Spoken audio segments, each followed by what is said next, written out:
Shalom, shalom, bien-aimé, que Dieu te bénisse ce matin, que sa grâce demeure sur ta vie, au nom de Jésus-Christ de Nazareth. Heureux de nous retrouver sur notre pain quotidien et pour pouvoir encore partager la parole de Dieu, partager les ordonnances spirituelles.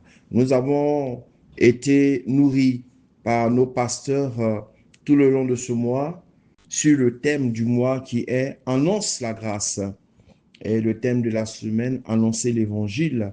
Et le thème du jour, Dieu vous aime. Alors nous aurons pour passage d'appui Romains 5, verset 8, et je fais la lecture. Mais Dieu prouve son amour envers nous en ce que, lorsque nous étions encore des pécheurs, Christ est mort pour nous. Que Dieu bénisse sa parole. Le pasteur Becquet, pour vous servir.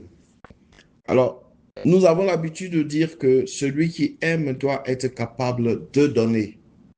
Donner de son argent, donner de son temps, donner de ses biens. Nous donnons par compassion, par amour, par amitié, par générosité à des personnes que nous sentons limitées, des personnes dans le besoin, des personnes pauvres. Et cela est fait dans l'optique de prouver notre amour en tant qu'humain. Alléluia. L'amour que Dieu nous manifeste ici va au-delà du raisonnement humain, car c'est un amour divin. La Bible dit, Dieu prouve son amour envers nous, en ce que lorsque nous étions encore des pécheurs, Christ est mort pour nous. Donc Dieu nous a aimés avant que nous puissions l'aimer. Alléluia.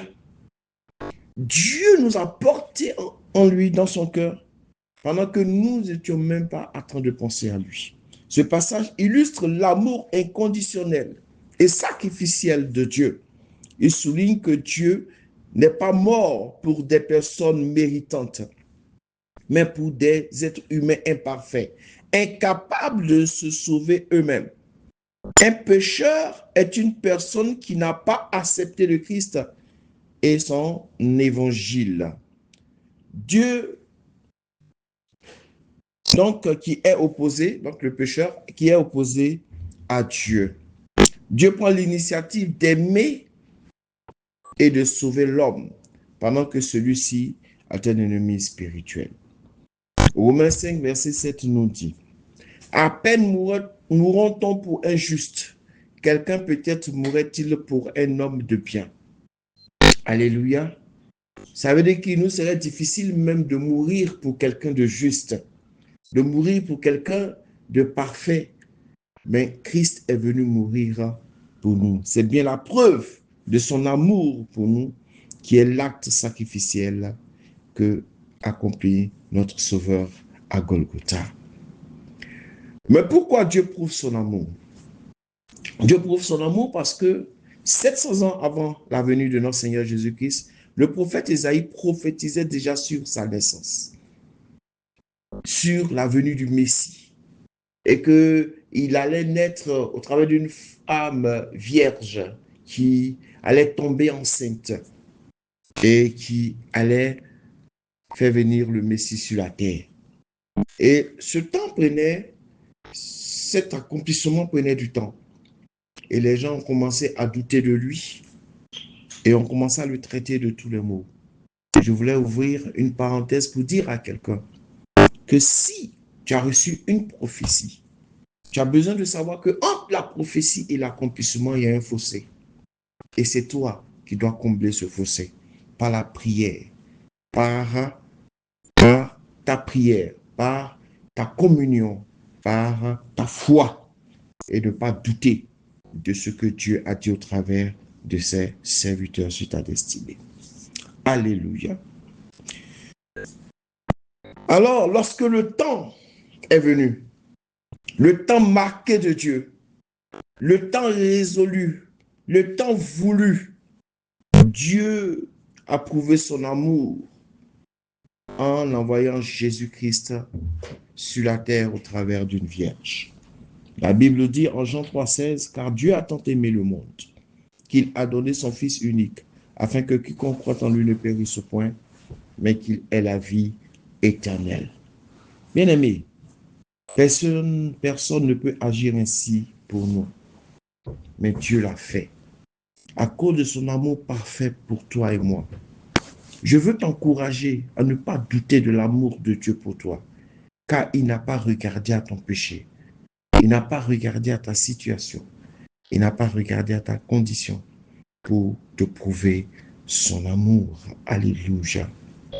Nous étions encore ennemis de sa parole, opposés à ses désirs lorsque Christ est venu mourir pour nous.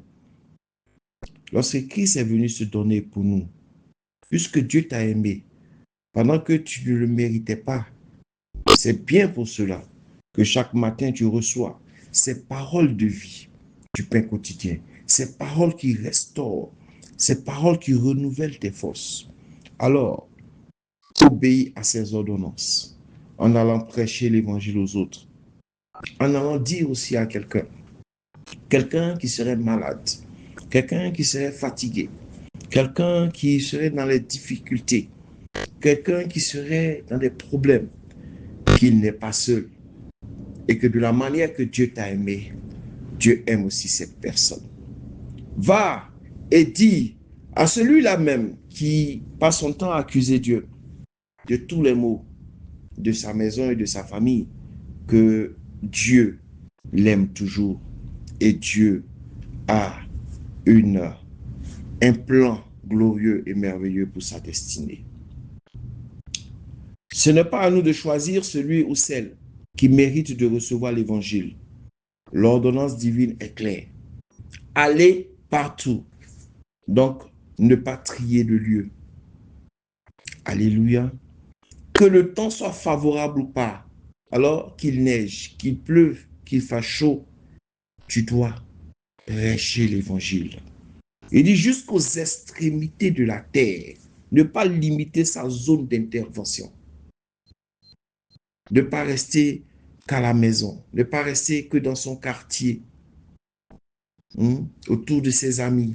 Non, aller au-delà. Et pour finir, l'instruction, c'est faites de toutes les nations des disciples, de faire exception de personnes lorsqu'il s'agit du salut. Oui, les blancs, les noirs, oui, les nordistes, les sudistes, en tout cas tous, nous avons besoin de Jésus. Le pauvre, le riche a besoin de Jésus. Nous tous, nous avons besoin de lui, car il n'y a pas meilleur guide, il n'y a pas meilleur rédempteur que Jésus-Christ de Nazareth. Bien-aimés frères et sœurs, je voulais t'encourager à savoir que l'amour inconditionnel de Dieu pour toi, pour moi, est la raison principale de la naissance, de la venue et de la foi en Christ. Que Dieu te fortifie, que sa grâce demeure sur ta vie. Shalom chez vous et demeurez bénis au nom de Jésus-Christ de Nazareth.